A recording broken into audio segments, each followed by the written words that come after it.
once again। दोस्तों, मैं रवि कुशवाहा। आज के इस संविधान के लेक्चर सीरीज में हम बात करेंगे संविधान की विशेषता के बारे में। हम देखेंगे कि जो हमारा ये संविधान है इसकी क्या विशेषताएं हैं, इसके अंदर क्या क्या प्रावधान है जो इस संविधान को अलग बनाता है और सारे देशों संविधानों से बहुत ही अलग बनाता है। ठीक है, तो हम आज बात करेंगे संविधान की विशेषता के बारे में।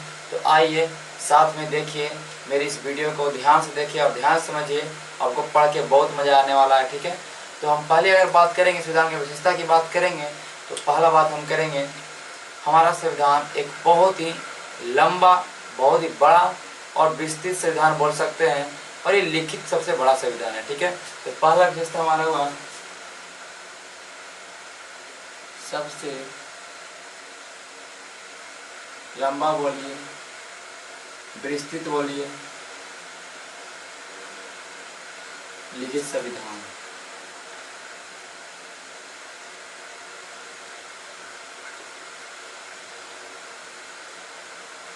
अगर हम बात करेंगे पूरे विश्व में, तो पूरे विश्व में भारत का जो संविधान है, जो हमारा संविधान है, वो सबसे बड़ा, सबसे लंबा लिखित संविधान है। जैसे कि हम बात करेंगे संविधान, जैसे कि हम ब्रिटेन के संविधान की बात करें, वो मौखिक संविधान है, वो लिखा गया नहीं है। और हम बात करेंगे भारत के संविधान का, तो ये लिखित संविधान है। हम बात करेंगे अमेरिका के संविधान का, तो वो भी लिखित संविधान है।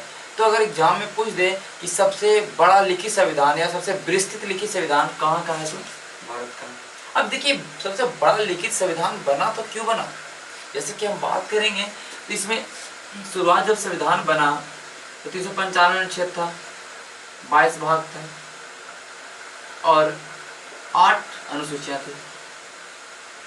जिसमें बात करेंगे संविधान जो बना था 26 नवंबर 1949 को, इस संविधान को अडॉप्ट किया गया था।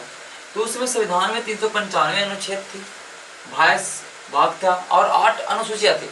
लेकिन अगर आज की हम बात करेंगे तो आज भी, अगर हम आज बात करेंगे तो आज हमारे संविधान में 465 अनुच्छेद हो गए हैं। लेकिन देखिए, 465 अनुच्छेद तो हो गए, लेकिन अगर मेन रूप से देखा तो 395 अनुच्छेद ही हैं। ऐसे कोई अनुच्छेद को ऐसा लिखा है, ऐसा मान लेते हैं, एग्जाम्पल लेते हैं 4 का क, 4 का ख, तो ये अनुच्छेद नंबर 4 है, लेकिन उसके अंदर क ख ग मतलब बांटा गया। तो ऐसे अगर हम जोड़ेंगे तो 465 आता है। बट मेन रूप से संविधान की जो है हमारा 395 395 है। ठीक है, अगर हम बात करेंगे 25 भाग 25 होगा, पहले 22 था, लेकिन संख्याक में ये भी 22 है। जैसे कुछ कुछ भाग है, बात हम करेंगे जैसे कि 7वां का ए, 7वां का बी, ऐसे करके हम भाग की बात करेंगे तो एक भाग को 2 भागों में बांटा गया, ए बी का खा करके। तो हम आगे देखेंगे सारी चीजों को। तो संविधान में मेनली 22 भाग है। अनुसूचियां की बात करेंगे, हाँ, तो अनुसूचियां 4 जुटा में तो 12 अनुसूचियां आया। अगर संविधान में अभी अगर वर्तमान में अनुसूची की बात करेगा तो 12 अनुसूचियां, अनुच्छेद 395 465 भी देगा, तो इसमें कोई प्रॉब्लम नहीं होना चाहिए आप लोगों को। तो हमारा संविधान के बारे में देखिए कि हमारा बहुत लंबा संविधान है। और हमारा संविधान लंबा आखिर हुआ क्यों, तो कुछ ना कुछ कारण है तो इतना बड़ा होगा। तो हम बात करेंगे संविधान, पहले तो भारत का भौगोलिक विस्तार। भारत बहुत बड़ा भौगोलिक विस्तार है भारत का। हर लोग विभिन्न के लोग हैं, विविधताएं ज़्यादा है, डाइवर्सिटी है। तो संविधान कहीं ना कहीं बड़ा रूप लेने के पीछे यही कारण हुआ कि भौगोलिक विस्तार। हम बात करेंगे भौगोलिक विस्तार।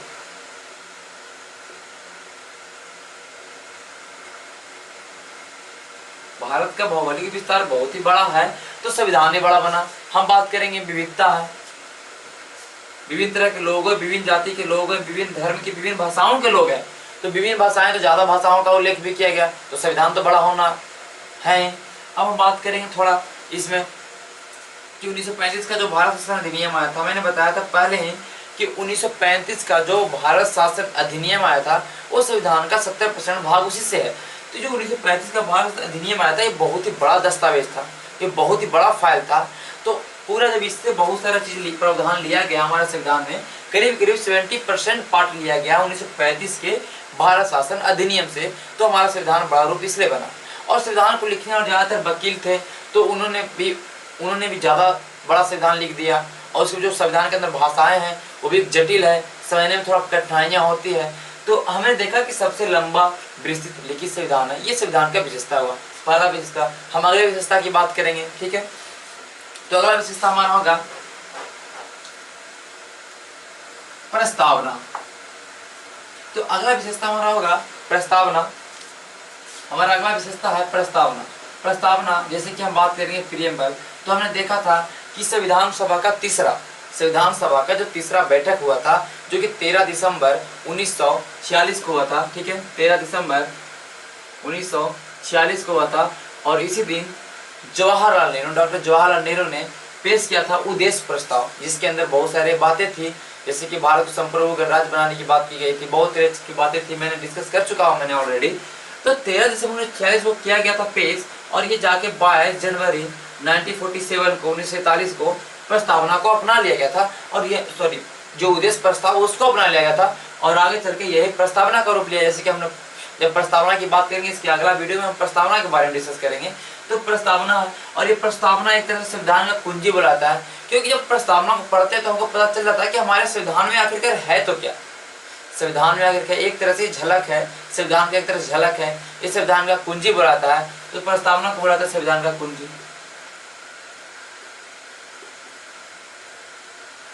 और ये जो प्रस्तावना है, हमारा जो संविधान है, ये स्टार्ट ही होता है किससे? तो प्रस्तावना से स्टार्ट होता है। और इसमें क्या है, इस प्रस्तावना में जो भारत की जनता है उसकी आकांक्षाएं हैं, भारत की जनता की आकांक्षाएं को बताया गया कि भारत की जनता की आकांक्षाएं क्या है। तो भारत का जो संविधान है, इसके अंदर है क्या, यहाँ के लोगों को क्या क्या मिला है, क्या क्या राइट्स मिला है, इस प्रस्तावना पढ़ के समझ में आ जाता है। तो ये बहुत ही एक तरह से बोल सकते हैं हम कि अद्वितीय कह सकते हैं, मतलब बहुत ही अलग तरह का प्रस्तावना है, प्रियम्बल है, जो संविधान को बहुत ही अच्छा रूप देती है और संविधान को बहुत ही अच्छा बनाता है। ये हमारा प्रस्तावना, हमारा प्रियम्बल हुआ, इसलिए संविधान की कुंजी बोला गया कि अगर आप संविधान को आपने प्रस्तावना को पढ़ लिया तो समझिए संविधान के बारे में हर चीज जान लिया, भारत की जनता के बारे में बहुत कुछ आप जान चुके होंगे कि भारत की जनता को आखिर क्या क्या राइट्स मिले हैं, क्या क्या उनका ड्यूटियाँ है, जो भी है आप पढ़िएगा प्रस्तावना तो पता चल जाएगा। तो मैंने प्रस्तावना ये विशेषता हुआ, ठीक है। आगे हम बात करेंगे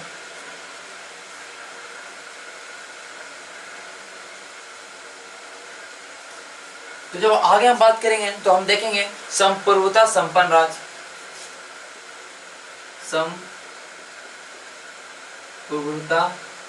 संप्रभुता संपन्न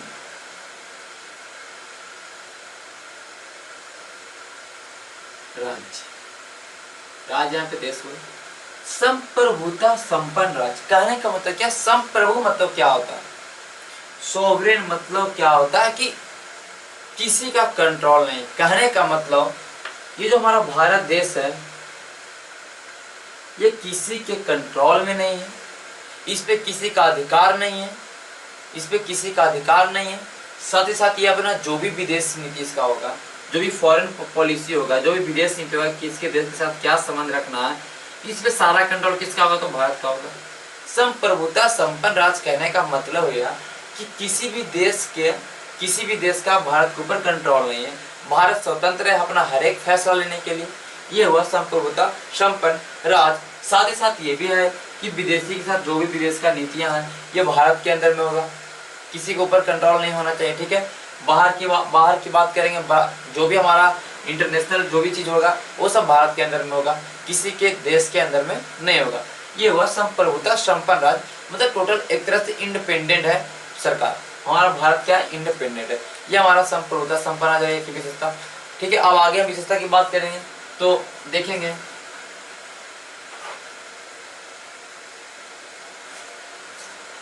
लोकतांत्रिक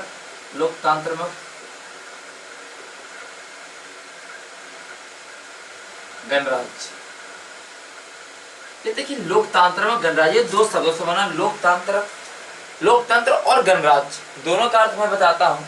लोकतंत्र कहने का मतलब ये हुआ कि प्रतिनिधि मूलक शासन। कहने का मतलब ये हुआ कि प्रतिनिधि क्या होता है? रिप्रेजेंटेटिव। क्या कहने का जनता है, ये अपना एक प्रतिनिधि चुनेगी, जनता एक अपना प्रतिनिधि चुनेगी, यानी ये वोट देके अपना एक प्रतिनिधि चुनेगी और वही शासन करेगी, वही देश को चलाएगी। तो इसको बोलते हैं प्रतिनिधि मूलक शासन या प्रतिनिधि मूलक जो भी सरकार बोल सकते हैं। ये लोकतांत्रिक कहने का मतलब ये वंश के अनुसार नहीं चलेगा, लोकतांत्रिक कहने का ये मतलब हुआ, जैसे कि और हम ब्रिटेन के संविधान की बात करेंगे तो आप देखेंगे कि हमारा लोकतंत्र थोड़ा है, बट वहाँ हम देखते हैं कि राजतंत्र है, वहाँ की रानी रहती है। लेकिन हम लोकतंत्र की बात करेंगे तो इसमें क्या होता है कि यहाँ पे कोई राजा रानी नहीं होगा, यहाँ पे लोगों के द्वारा चुना जाएगा, हमारा जो एक प्रतिनिधि होगा लोगों के द्वारा चुना जाएगा, और वही हमारा जो भी सरकार चलाएगा, ये हमारा लोकतंत्र हुआ। और गणराज कहने को तो रिपब्लिक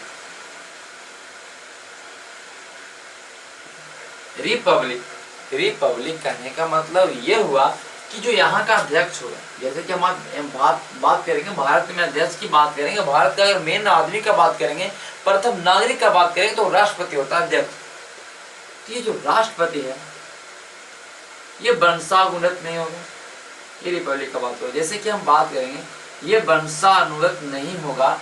राष्ट्रपति की हम अगर बात कर रहे हैं कि चुनाता है, ये भी जैसे कि ये हम मान लेते हैं कि ये इनडायरेक्ट वे में चुनाता है, बट ये वंशानुगत नहीं होता है। ऐसा नहीं कि उत्तराधिकारी रूप से चुना रहा है, इसका बेटा फिर इसका बेटा फिर इसका बेटा राष्ट्रपति बनेगा, ऐसा तो नहीं। ये हुआ हमारा जो अध्यक्ष होगा ये वंशानुगत नहीं होगा। फिर साथ ही साथ जो भी लोग हैं भारत के अंदर, जो भी जनता है, जो भी लोग हैं, उनको उनके योग्यता के अनुसार उनको उनका पद मिलेगा, योग्यता के अनुसार उनका पोस्ट मिलेगा। ये हमारा हुआ गणराज कहने का मतलब, ये हमारा हुआ गणराज कहने का। तो गणराज कहने का मतलब अगर एक आप टूटे फूटे शब्दों में समझे तो इसका अर्थ ये हुआ कि वंश के अनुसार अध्यक्ष नहीं चलेगा, हमारा अध्यक्ष जो भी चलेगा वो चुनाएगा, चाहे इनडायरेक्ट में चुना या डायरेक्ट वे में चुना। ये हमारा हुआ गणराज, लोकतांत्रिक गणराज, जिसके बारे में हम लोग चर्चा कर चुके हैं। अब अगर हम बात करेंगे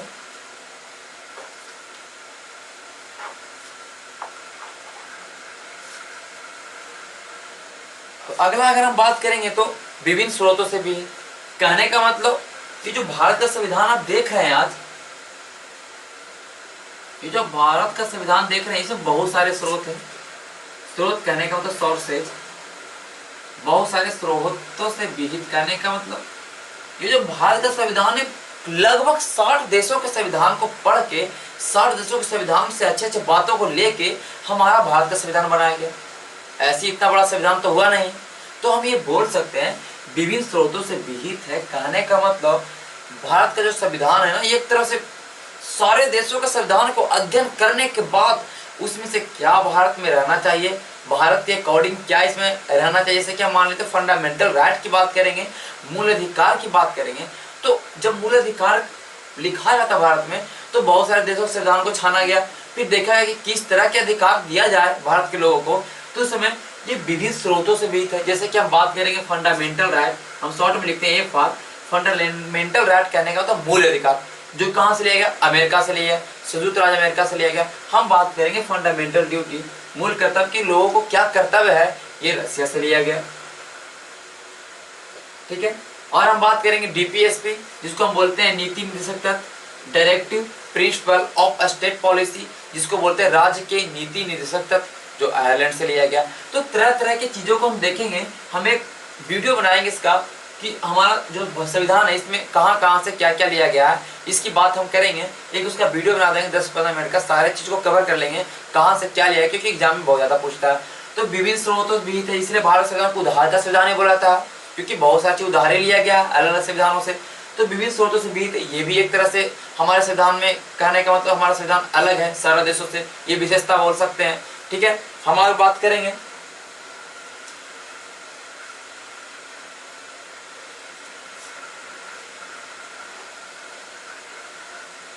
देखिए, अगर हम बात करेंगे तो देखेंगे लचीला कठोर का समन्वय है। कहने का मतलब जो हमारा संविधान है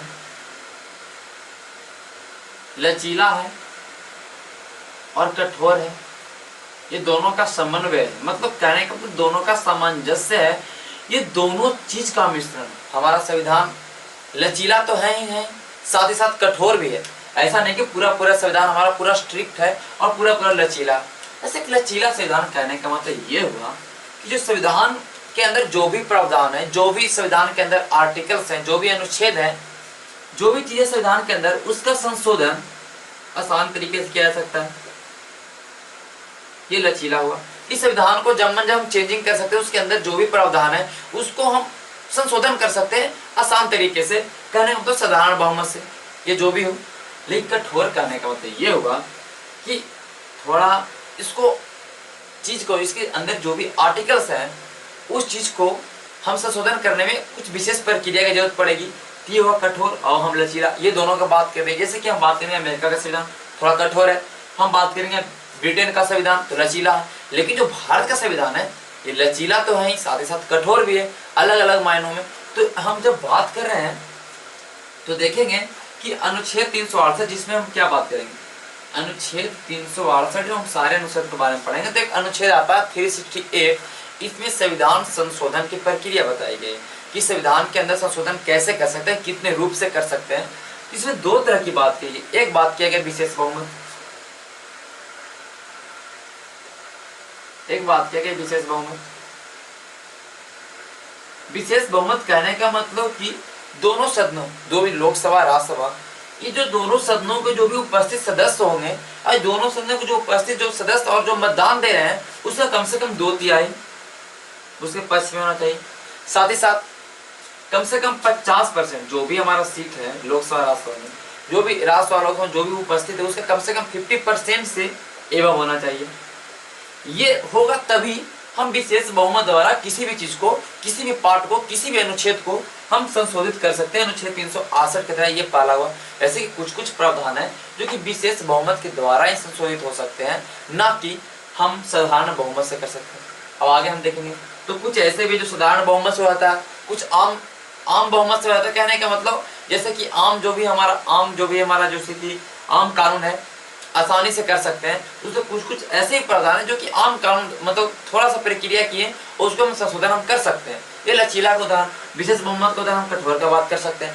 साथ साथ ये भी होता है कि आधे से अधिक राज्य, कहने का मतलब कि हम देखेंगे जितना भी हमारे स्टेट के अंदर, हमारे देश के अंदर जितने भी राज्य हैं उसका कम से कम आधा से ज्यादा 50% से ज्यादा राज्य अगर हमारा अनुमोदन दे देता, हमारा 50% से ज्यादा अगर हमारा ये बात कह देता है कि इस चीज में संशोधन होना चाहिए, राजी हो जाता है, तो उस चीज को संशोधन आप कर सकते हैं अनुच्छेद 368 की तरह। तो हमने दो तरह की चीज देखे, एक लचीला भी और कठोर भी। हम आगे बात करेंगे संशोधन में डिटेल से कि कैसे कैसे संशोधन होता है, कैसे बिल पास है, सब कुछ की बात हम चर्चा करेंगे हम जब संशोधन की बात करेंगे तो। लेकिन अभी मैं एक झलक बता रहा हूँ कि हमारे संविधान की विशेषता के बारे में बात कर रहा हूँ, ठीक है।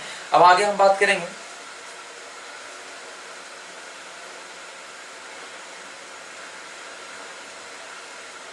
तो आगे हम बात करेंगे कि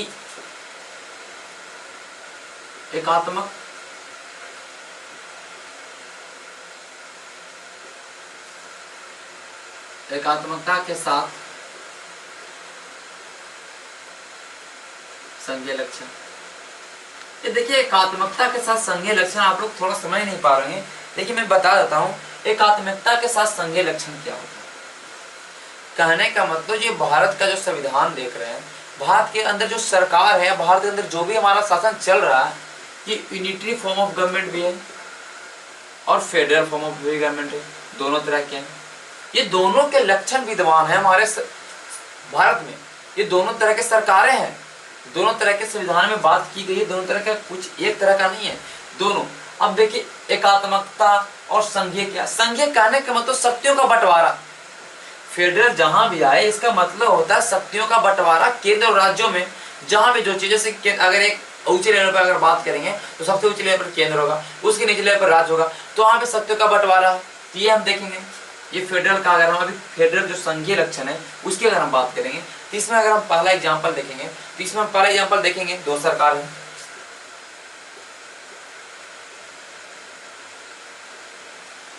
दो सरकार कहने का मतलब ये हुआ कि एक हमारा राज्य में सरकार होता है, एक हमारा केंद्र में सरकार होता है। तो यहाँ पे शक्तियों का बंटवारा है, ये हमारा संघीय लक्षण हुआ कि शक्तियों का बंटवारा होना चाहिए। कहने का मतलब डिसेंट्रलाइजेशन या विकेंद्रीकरण जिसको बोलते हैं। डिसेंट्रलाइजेशन करने का मतलब कि जो पावर है, जो शक्तियां हैं, वो एक जगह ना हो के अलग अलग ब्रांचों में बटी हो, ये होता है संघीय लक्षण। ये होता है हमारा संघीय लक्षण। अगर हम और बात करेंगे तो लिखित संविधान भी बात कर लेंगे, ये भी हमारा लक्षण है। ये लिखित संविधान भी हमारा संघीय लक्षण है, क्योंकि संविधान में बात की गई है शक्तियों का बंटवारा का। तो ये लिखित संविधान में हमारा संघीय लक्षण है। हम बात करेंगे संविधान की सर्वोच्चता, संविधान को सर्वोच्च माना गया है। ये आप ध्यान में रखिए कि जो संघीय लक्षण क्या क्या होता है, संघीय का मतलब क्या होता है, फेडरल का मतलब क्या होता है, इस चीज को आप ध्यान में रखिए। हम बात करें स्वतंत्र न्यायपालिका, ठीक है,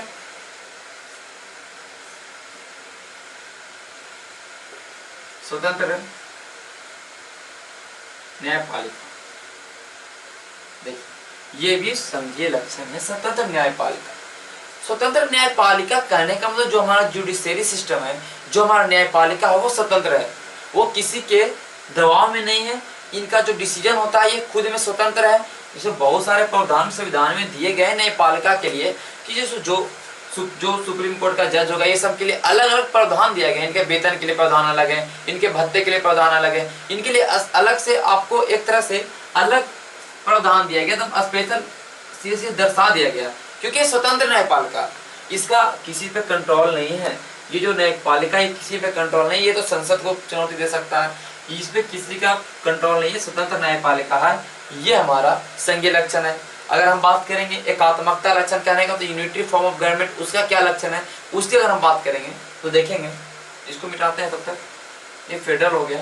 हम सबकी चर्चा डिटेल से भी करेंगे, जब हम वो चीज आपका पढ़ने के लिए आएगा तो सबकी चर्चा हम डिटेल रूप से करेंगे। हम बात करेंगे पहले एकात्मकता।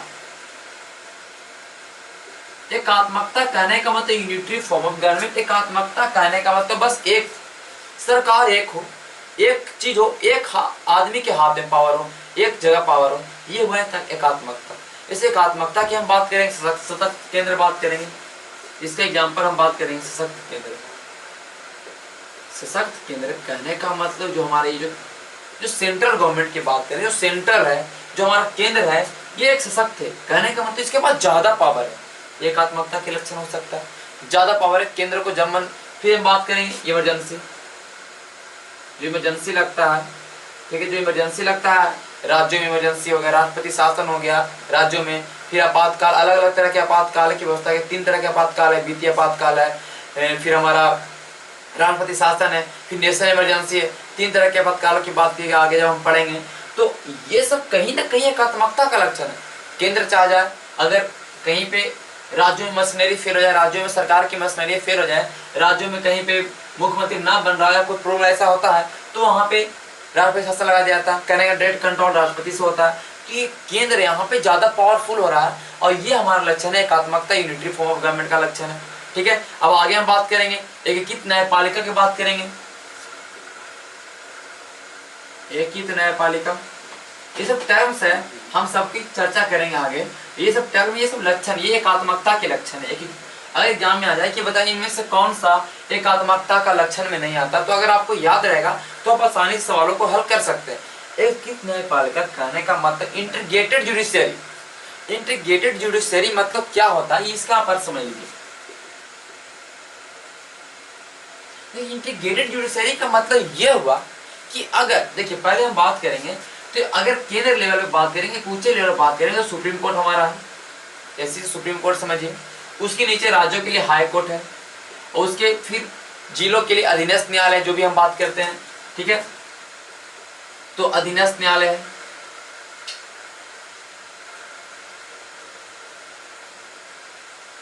सेशन कोर्ट, ठीक है, जो भी है, तो सुप्रीम कोर्ट, हाई कोर्ट, अधीनस्थ न्यायालय। जैसे जिला में अगर हम बात करें, अगर जिला की बात करें तो वहाँ पे अलग, जिला के लिए अलग कोर्ट है। फिर उसके ऊपर थोड़ा, जब स्टेट के, पूरा स्टेट की बात करें तो हाई कोर्ट होता है, पूरा केंद्र की बात करें तो सुप्रीम कोर्ट है। अगर सुप्रीम कोर्ट कोई डिसीजन दे देता है तो ये हाई कोर्ट को मानना पड़ेगा, हाई कोर्ट को बाध्यकारी है, हाई कोर्ट को मानना पड़ेगा इस सुप्रीम कोर्ट के डिसीजन को, क्योंकि ये इंटीग्रेटेड है और ये सबसे ऊंचे लेवल पे है।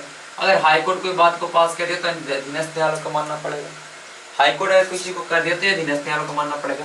कहीं ना कहीं ये इंटीग्रेटेड है एक तरह से। एक इसका मेन जो हेड है जो सुप्रीम कोर्ट है, ये कहीं ना कहीं ये तीनों एक चीज इंटीग्रेटेड है, इसी को बोलते हैं एकीकृत न्यायालय का, एकीकृत न्यायपालिका, जो कि हमारा एकात्मकता लक्षण है। एकात्मकता सरकार, एक यूनिटी फॉर्म ऑफ गवर्नमेंट का हमारा कैरेक्टरिस्टिक है। ठीक है, ये बात हुआ।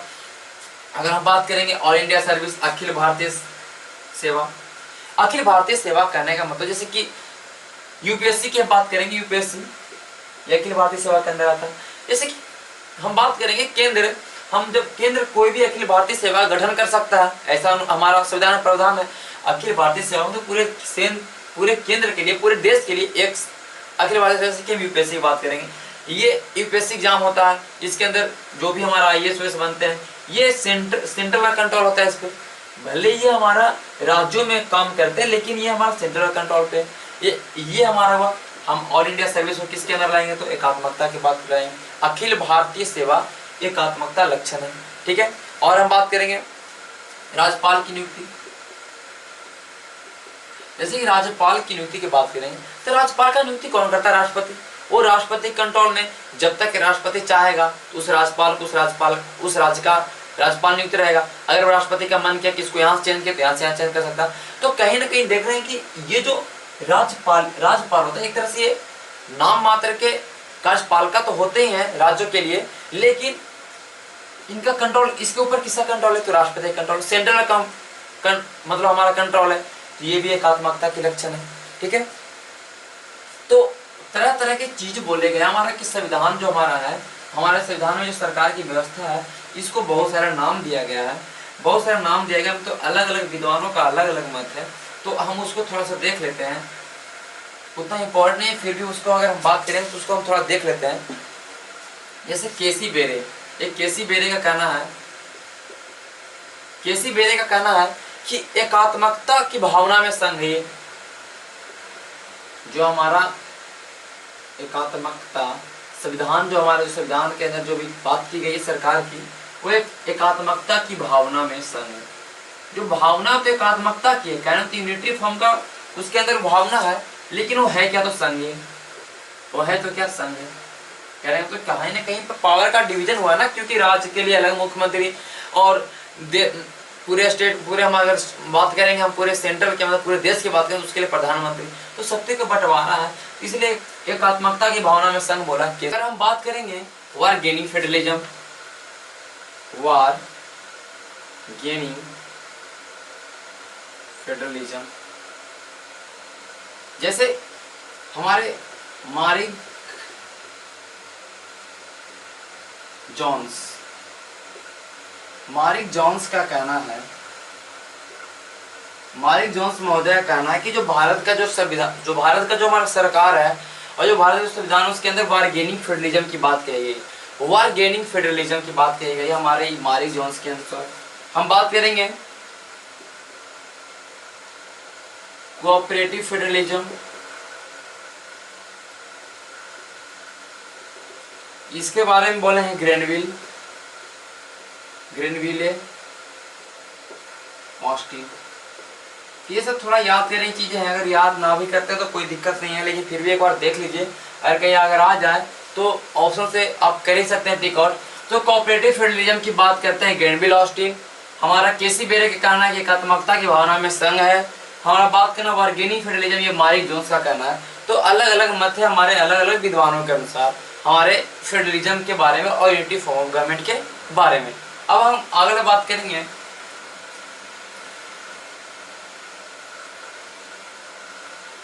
अगर हम आगे बात करेंगे तो हम देखेंगे संसदीय रूप।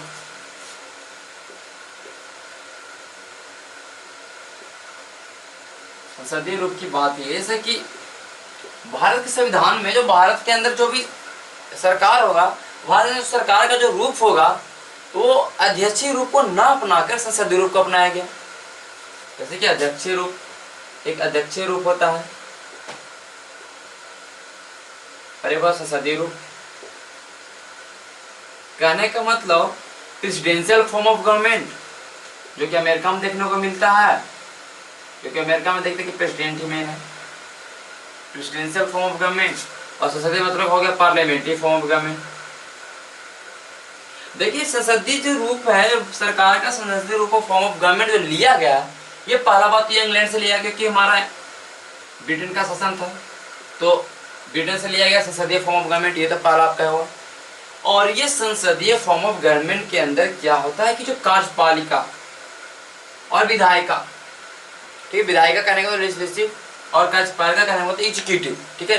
तो जो लेजिस्लेचर हमारा है और जो एग्जीक्यूटिव हमारा है, विधायिका का काम क्या है? विधायिका का काम है कि विधि बनाना या कानून बनाना, और कार्यपालिका का काम है उसको फॉलो करवाना, उस चीज को सही मायने से रेगुलेट करवाना, ये काम है कार्यपालिका का। तो इसमें ये है कि इन दोनों के बीच समन्वय, ये संसदीय फॉर्म ऑफ गवर्नमेंट का काम ये है कि इन दोनों के बीच शक्तियों का तो बंटवारा है ही, साथ ही साथ इन लोगों का अलग अलग पावर, लेकिन ये दोनों एक तरह से समन्वय है। एक तरह से कहने का मतलब ये दोनों एक तरह से काम कर रहे हैं, एक तरह से हम बात कर सकते हैं दोनों सहयोगी रूप से काम कर रहे हैं, दोनों एक दूसरे के समन्वय से काम कर रहे हैं। समन्वय, ठीक है, दोनों एक दूसरे के समन्वय रूप से काम कर रहे हैं, कार्यपालिका और विधायिका। ये हमारा हुआ संसदीय रूप में। हम बात करेंगे अध्यक्ष रूप में, तो इसमें क्या होता है कि जो कार्यपालिका करने का मतलब एग्जीक्यूटिव और विधायिका लेजिस्लेचर, ये दोनों को शक्तियों का बंटवारा है, ये दोनों के बीच अलग अलग पावर्स हैं। लेजिस्लेचर का अलग काम और हमारा बात करें कार्यपालिका का अलग काम, ये दोनों के पास अलग अलग काम है, लेकिन दोनों के बीच में समन्वय उतना नहीं होता है। ये होता है अध्यक्ष फॉर्म गवर्नमेंट, और इसमें जो प्रेसिडेंट होते हैं मेन होते हैं। लेकिन संसदीय रूप ऑफ गवर्नमेंट में हम बात करेंगे कि इनमें मेन कौन होता है, तो संसदीय रूप ऑफ गवर्नमेंट का बहुत सारे लक्षण है। तो संसदीय फॉर्म ऑफ गवर्नमेंट की अगर हम बात करेंगे, इसमें देखेंगे कि पहला बात कि संसदीय फॉर्म ऑफ गवर्नमेंट को अगर हम बात करेंगे तो इसको बोलते हैं वेस्टमिंस्टर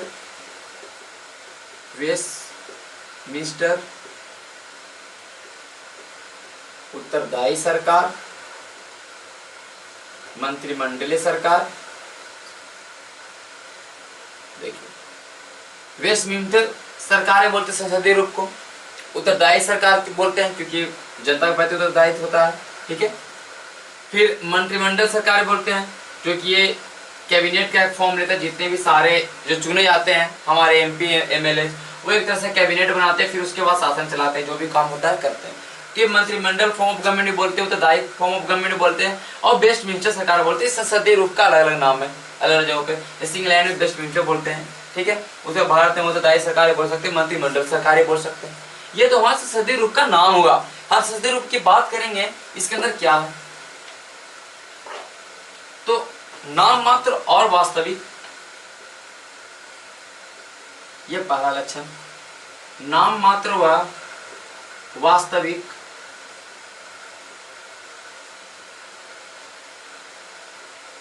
कार्यपालिका। जैसे कि कहने का मतलब अगर हम बात करेंगे, जैसे कि राष्ट्रपति हमारा एग्जीक्यूटिव हेड है, कार्यपालिका का जो हेड होता है हमारा राष्ट्रपति होता है, लेकिन नॉमिनल है, ये नाम मात्र है। ये बस इनका साइन चलेगा, इनका हर चीज पे ये साइन चलेगा, लेकिन ये जो भी काम करेंगे ये हमारा कैबिनेट के और जो प्रधानमंत्री के हमारा सहयोग पे, प्रधानमंत्री के सुझाव पे काम करेंगे। तो जो अगर हम वास्तविक हेड की बात करें तो हमारा प्रधानमंत्री होगा, वास्तविक कार्यपालिका का प्रधान की बात करेंगे तो प्रधानमंत्री होगा। ये देखने को मिलता है संसदीय फॉर्म ऑफ गवर्नमेंट में कि नाम मात्र वास्तविक कार्यपालिका उपस्थिति। हम देखते हैं बहुमत दल वाले का सरकार, जैसे कि देखते हैं बहुमत दल कहने का तो जो पार्टियां, जैसे विभिन्न तरह की पार्टियां हैं, जो पार्टी के पास ज्यादा सीट है, जिसको ज्यादा चाहते ज्यादा सीट मिला है, जो ज्यादा चुनाव में जीता है, उनका सरकार होगा। ये हुआ। हम बात करेंगे तो निचले सदन का विघटन होता है,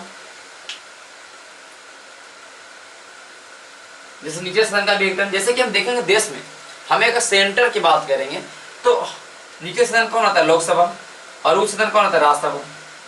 तो राज्यसभा का विघटन कभी नहीं हो सकता, लेकिन लोकसभा का विघटन होता है हर साल 5 साल बाद। लोकसभा का डिसॉल्व होता है, लोकसभा विघटन होता है हर 5 साल के बाद। और ये सब हम देख रहे हैं संसदीय रूप के गवर्नमेंट का, भारत में ये लक्षण है संसदीय रूप के गवर्नमेंट का। हम बात करेंगे स्टेट में, तो स्टेट में कहीं कहीं बाइकैमरल लेजिस्लेचर है, कहने का तो द्विसदनीय विधायिका है। तो वहां देखते हैं कि जो हमारा विधानसभा है, इसका भी विघटन होता है।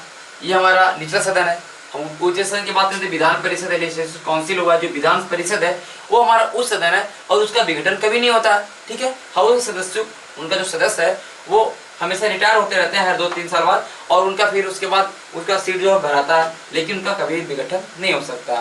तो ये निचले सदन का विघटन, ये भी एक तरह से संसदीय रूप का लक्षण है। अगर हम और बात करेंगे विधायिका के